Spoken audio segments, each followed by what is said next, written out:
അല്ല, ഏത് വേണമെന്ന് പറഞ്ഞാ മതി.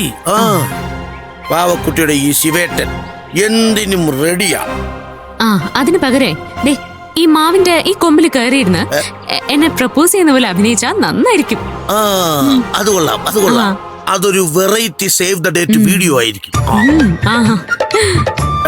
ഞാൻ ഈ തേന്മാവിന്റെ കൊമ്പത്തിരുന്ന് പ്രപ്പോസ് ചെയ്യുമ്പോൾ മോള് എന്റെ വാവ, എന്റെ സ്നേഹം താഴെ നിന്ന് സ്വീകരിച്ചാ മതി. ഞാൻ നന്നായിട്ട് സ്വീകരിച്ചോളാം ചേട്ടാ. ചേട്ടന്റെ വീഡിയോ ഞാൻ വൈറലാക്കി തരാം. കേറിക്കോ. എന്റെ വാവക്കുട്ടി ആദ്യമായിട്ട് ആവശ്യപ്പെട്ടതല്ലേ. ഈ ഏട്ടൻ എവറസ്റ്റ് വേണമെങ്കിലും കയറും.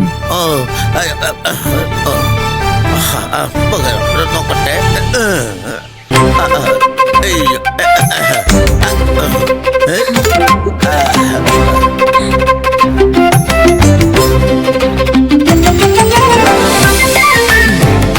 തുടങ്ങിക്കോ വാവേ.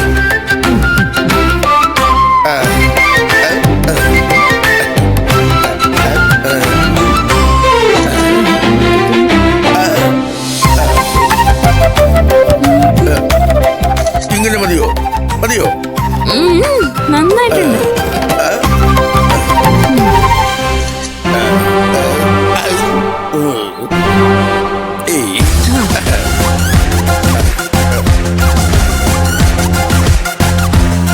മുഖത്ത് കുറച്ചുകൂടി റൊമാൻസ് വരട്ടെ ചേട്ടാ.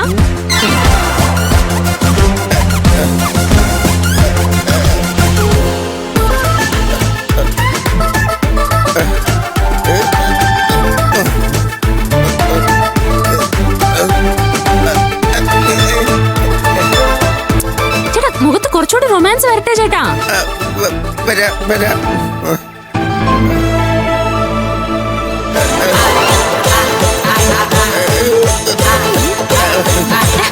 ഡാൻസ് ഈ വീഡിയോയിൽ വേണ്ട ചേട്ടാ. കുറച്ചുകൂടി ഒന്ന് റൊമാൻറ്റിക് ആവ്.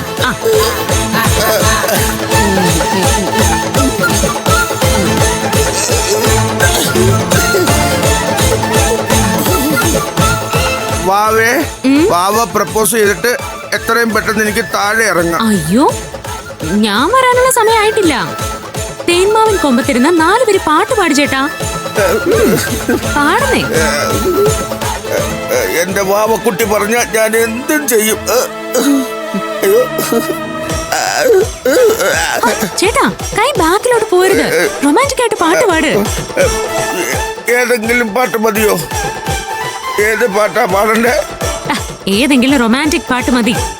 കറുത്ത വെണ്ണോ വെളുത്ത വെണ്ണോ ഏതെങ്കിലും പാട്. വൈറലാവേണ്ട വീഡിയോ അല്ലേ ഇത്?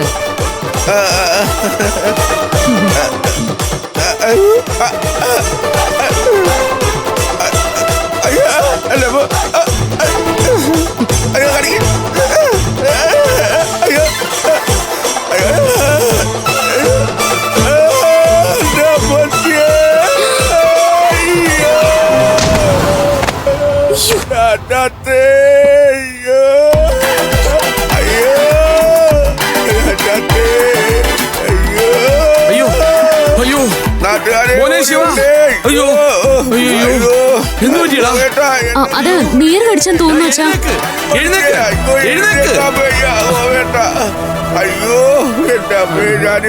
അയ്യോ, ഗോപേട്ടനല്ല, അച്ഛൻ.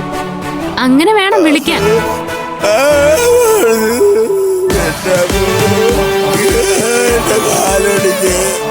പിടിച്ച ഉറുമ്പ്.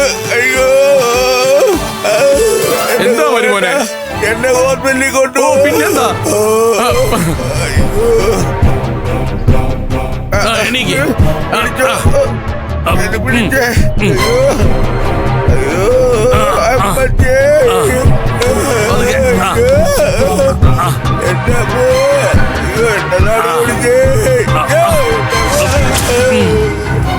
അയ്യോ, എടി, നീ ഇവൻ എന്താ ചെയ്തേ? ഞാനൊന്നും ചെയ്തില്ല. ചെയ്യേണ്ടതേ ഈ മരത്തിൽ ഉറുമ്പുകൾ ചെയ്തു.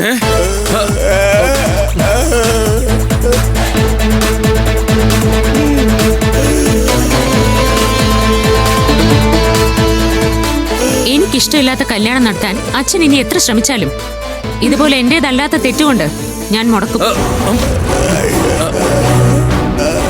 തന്നോടും കൂടിയാ ഞാൻ പറയുന്നത്. എന്നെ എന്റെ വഴിക്ക് വിട്ടേക്കണം. അയ്യോ മരുമോനെ, ഓ നമുക്ക് ആശുപത്രിയിൽ പോവാം. നമുക്ക് ആശുപത്രിയിൽ പോവാം. ആ നടക്ക്. എന്നാ, അച്ഛൻ മേടിച്ചോ? എടീ, ഇതുകൊണ്ട് ഒന്നും തീർന്നെന്ന് നീ വിചാരിക്കണ്ട. എന്ത് വില കൊടുത്തും ഈ കല്യാണം ഞാൻ നടത്തൂടി, നടത്തിയിരിക്കും.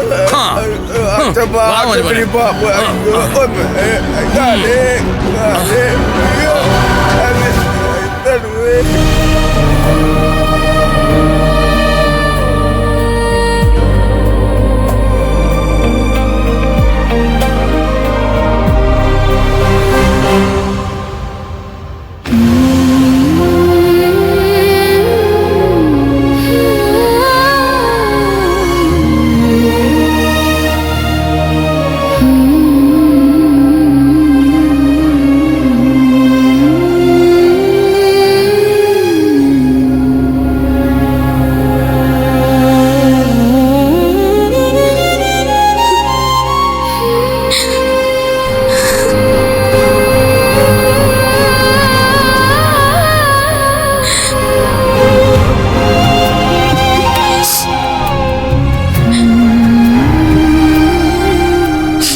മോള് കരയരുത്.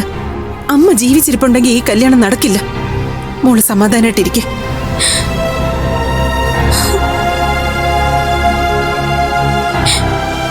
ഇക്കാര്യത്തിൽ അത്രയ്ക്ക് ഉറപ്പുണ്ടെങ്കിൽ അമ്മ എന്തിനാ സങ്കടപ്പെടുന്ന? എന്റെ അച്ഛൻ ജീവിച്ചിരുന്നെങ്കിൽ എനിക്കിങ്ങനെ വരുമായിരുന്നു അമ്മ.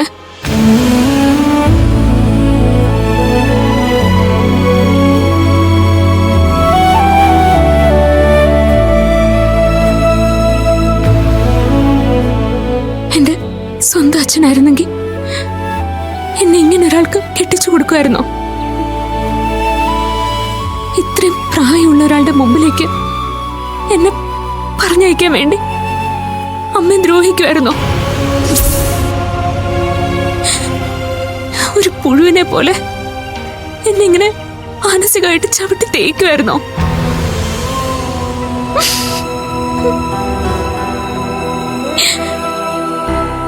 ഈ അച്ഛൻ ഒരു നാൽക്കാലിയോട് പെരുമാറുന്ന പോലെയല്ലേ എന്നോട് പെരുമാറുന്ന? അല്ലെന്ന് അമ്മയ്ക്ക് തോന്നുന്നുണ്ടോ? മോളെ, കുട്ടിക്കാലം മുതൽ എന്നെ ദ്രോഹിച്ചിട്ടും അച്ഛൻ എന്ന മര്യാദ കൊടുക്കാതെ ഒരു നിമിഷം പോലും ഞാൻ അച്ഛനോട് പെരുമാറിയിട്ടുണ്ടോ? എന്നിട്ട് ഒരു വളർത്തുമൃഗത്തിന്റെ വില പോലും അച്ഛൻ എനിക്ക് തന്നിട്ടുണ്ടോ? ഇങ്ങനെ വിലയില്ലാത്തവളായി ജീവിക്കുന്നതല്ലേ നല്ലത്, ഞാൻ മരിക്കുന്നതല്ല. മോളെ, അവിവേകൊന്നും ചിന്തിക്കരുത്. അമ്മയ്ക്കതൊന്നും ആലോചിക്കാൻ കൂടി വയ്യ.